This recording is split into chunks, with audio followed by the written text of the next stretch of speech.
é difícil mesmo, não é uma reforma que as pessoas votam com gosto. É foda. Mas era importante.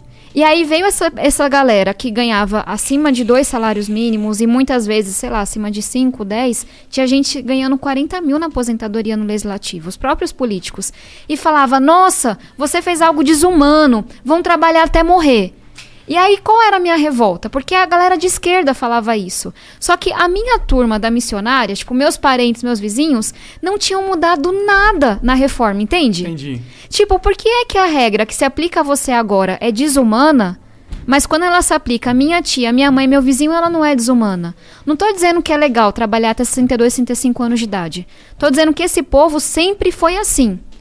E aí, como é que, enfim, você entende que a esquerda vai defender quem é mais pobre. Sim.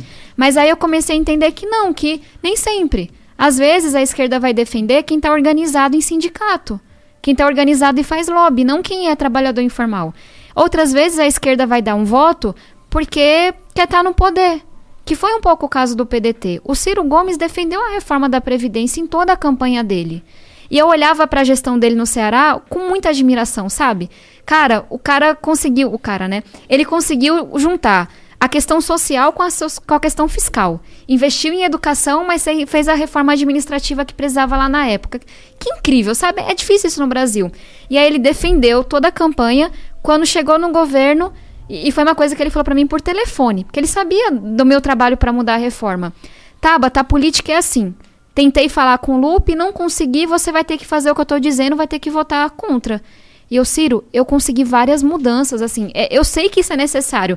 E ele, não, a política é assim, a gente tá de oposição, isso é um voto político contra o governo Bolsonaro. E ponto negativo pro Cirão aí, né? Mas você entende o meu ponto? Não, eu entendo, eu acho que você tá certíssimo, inclusive. E assim, último ponto sobre esse negócio de ser mulher. Eu não acho que ele teria feito o que ele fez comigo se eu fosse porque foram vários votos no partido, quase 1/3. Mas eu fui a única pessoa que ele xingou, desligou o telefone, eu achando que tava tudo bem. E aí ele sai dando entrevista me xingando, me chamando de vendida, de traidora, dizendo que eu servia a 2 senhores, porque é a cabeça do homem. Se eu disse não à coisa que ele mandou eu fazer, na cabeça dele outro homem disse sim. Ele não conseguia entender que era eu pensando o tempo inteiro, sabe? Então eu acho que essa galera que tá há mais tempo na política tem que levar uns chacoalhões ainda. Assim, esse foi uma coisa que sempre me incomodou do Ciro. Ele parece muito certo de si, sabe? Até demais. Ele tem muitas certezas. Bom, e aí o que deu? Deu mó rolo, né? Você até falou que 3 semanas atrás saiu no veredito, sei lá. Não é fácil enfrentar esse povo, não. Porque qual era a cabeça deles, assim? Eu era uma menina. Pensem, eu tentei dizer isso. Eu cheguei na política chegando mesmo, assim. Não era que eu tinha padrinho, sabe, morando no mesmo lugar. Eu cheguei com a conta zerada, pagando no cartão de crédito. Eu cheguei desse jeito. E aí, de repente, começa esse ataque do Ciro, do Lupe, de várias pessoas do partido, dizendo que eu era financiada. Às vezes pelo Jorge Paulo Lema, às vezes pelo Jorge Soros. Cada hora inventava um homem rico pra me financiar e pra mandar em mim. Dizendo que eu era traidora, que eu tinha traído os trabalhadores. Porque não anda na periferia, não conhece a realidade. Então, tipo, na minha comunidade, eu andava de boa. Eu nunca fui parada. Só que, o que está acontecendo nas redes sociais? Ameaça de morte, ameaça de estupro, gente do partido dizendo que ia acabar com a minha cara, que se eu me visse na rua. Porque, de novo, assim, a gente tá muito violento, né, como país. Só que ser mulher piora as coisas. Sem dúvida. E aí eu tive que andar com escolta, eu já tive que fazer denúncia pra polícia, tenho não sei quantos processos. Então foi muito duro. E aí eu entrei com uma ação na justiça em outubro de 2019. Ela só foi julgada umas 3 semanas atrás. Assim, com quase todos os votos, eu fui liberada do partido por justa causa. E tem uma coisa que é massa, que o ministro Barroso, ele colocou. Tinha violência política de gênero no que o PDT fez com a Tabata. Entendi. Porque fez com ela e não fez com mais ninguém do partido. Então você tá fora do partido, do PDT? Tô sem partido agora. Você tá sem partido. E aí, que você tá pensando nesse sentido? Vai pra qual partido? Cara, eu tô conversando com vários, né? O Brasil tem 35 partidos. Não é mas demais. Não tem demais da conta. Uns 8 resolvia. Nem tem 35 Não tem 35 lados, ideias pra se defender. Não tem uma ideia. Porque eu tava contando pra vocês, assim, na hora que o partido te dá acesso a dinheiro, sem fiscalização, sem transparência, é um cartório muito lucrativo. Não é verdade para todos. Tem partido de verdade, mas não são a maioria. Qual que é de verdade? Me apresenta.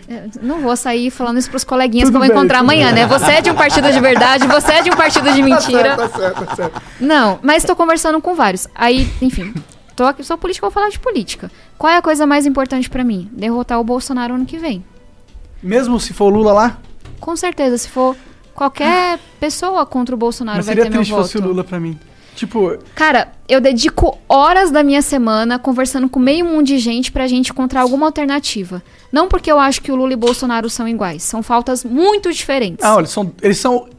Eu acho que eles são iguais no sentido que eu não quero os dois. Nenhum dos dois. Mas um ameaça a democracia. Um causou pelo menos 300 mil mortes que a gente poderia ter evitado. Tem um estudo seríssimo falando isso. Um é homofóbico, racista, sabe? Um é desumano. Eu acho que o Bolsonaro é um psicopata. A minha grande diferença é que um é muito burro e o outro nem é tão burro assim. Ele é inteligente, na verdade, eu acho. Pra mim, a diferença é que com um, a nossa democracia tá ameaçada. E aí você vê o aparelhamento da Polícia Federal, do Ministério Público... Que ele tem uma vontade de dar um golpe, ele tem. Inclusive, eu acho que ele vai tentar aí no final, se ele não for eleito. E é isso, assim, meu primeiro voto no PT foi em 2018, no Haddad, no segundo turno. Não vou ter a menor dúvida de dar de novo. Agora, eu vou trabalhar para que a gente tenha uma alternativa, porque eu acho que se a gente continuar Bolsonaro versus Lula, vai ter agressão física na rua ano que vem, vai ser muito violento. Sim, fora que é um caminho, não é um caminho novo, entendeu? É tipo, vamos voltar para um lado que a gente já viu. Sem conseguir olhar para frente como país. Mas só assim, só para reforçar, claro. Não é igual. Não, tudo bem. Meu único voto no PT foi contra o Bolsonaro, mas ainda assim não é igual. Tá bom, tá bom. E a nossa democracia tá realmente perigando. Eu acho que não, porque eu acho que o Bolsonaro não tem esse poder. Eu acho que ele não consegue realmente. 2 exemplos. Vocês acompanharam a questão do Pazuello.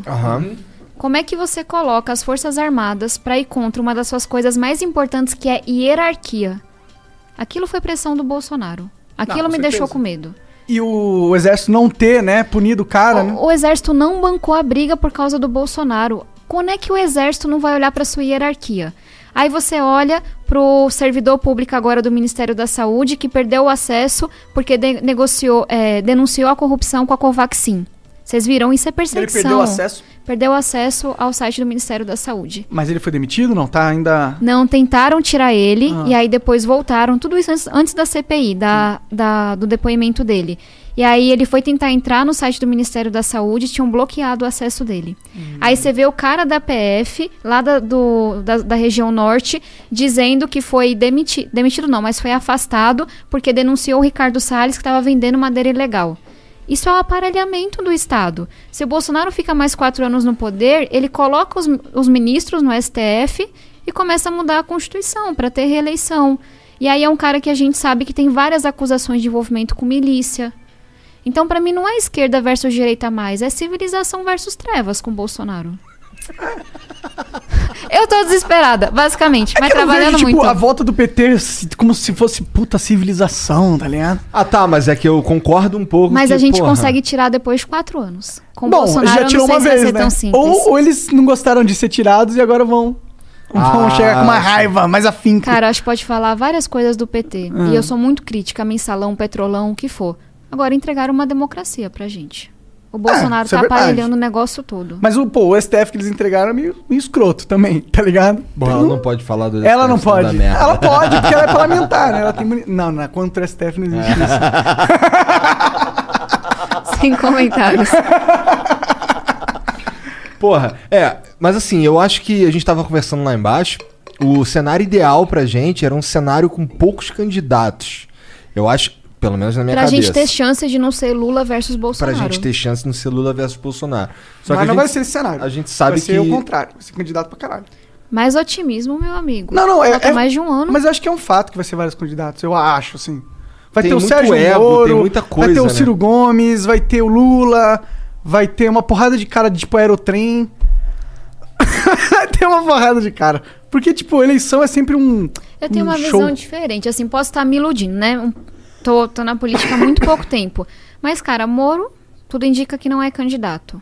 O próprio Ciro tem gente que não sabe se chega no que vem por causa do Lula. Ele foi a pessoa que mais perdeu espaço com a questão do Lula voltar a ser candidato. Eu acho que o que a gente tem de irredutível é o Dória. E aí tem uma turma que tá tentando conversar. Então, assim, não é pra dizer, nossa, tá resolvido, temos aqui uma candidatura de centro. Mas talvez as pessoas tenham esse senso de urgência que eu tenho de dizer, olha, vamos deixar algumas discordâncias de lado? É